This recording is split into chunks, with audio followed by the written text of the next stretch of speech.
Imagine waking up and your pillow has been replaced with $10 million in cash. Either the tooth fairy is loaded or it's from some not-so-legal activities you've been doing recently. So, what's the first thing you'd buy with all this cash? A Ferrari? A mansion?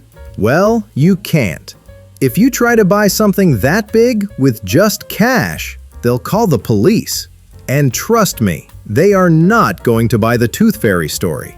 So, how do you take all this cash and make it usable without getting caught? You check on your cash pile, which is growing by the minute. But here's the problem. You can't just walk into a bank and drop 10 million bucks on the counter. The bank will ask questions, and once again, the tooth fairy story is not going to fly. So, what do? Step 1 is called placement.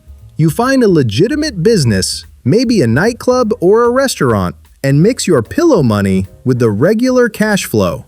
At your new restaurant, for every $20 a customer pays, you quietly add another $20 from your pile into the register. Then, when you take this $40 to the bank, it looks legit.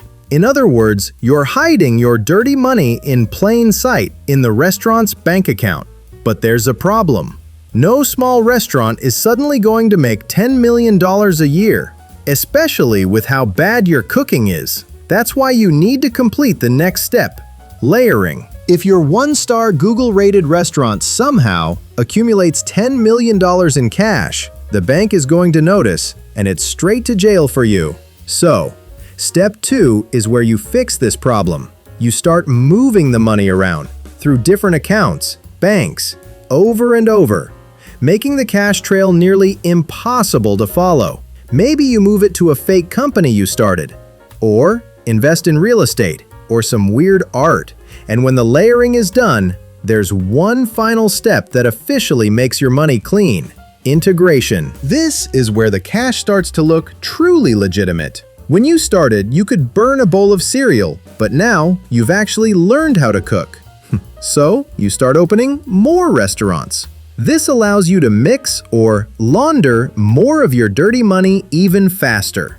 With multiple restaurants, your wealth looks legit, which allows you to keep investing this laundered money in more restaurants, stocks, or more art. Kindly subscribe if you enjoyed this. This was an educational, satirical explainer only. It's illegal in real life and you will get caught. Thank you, and see you in the next one.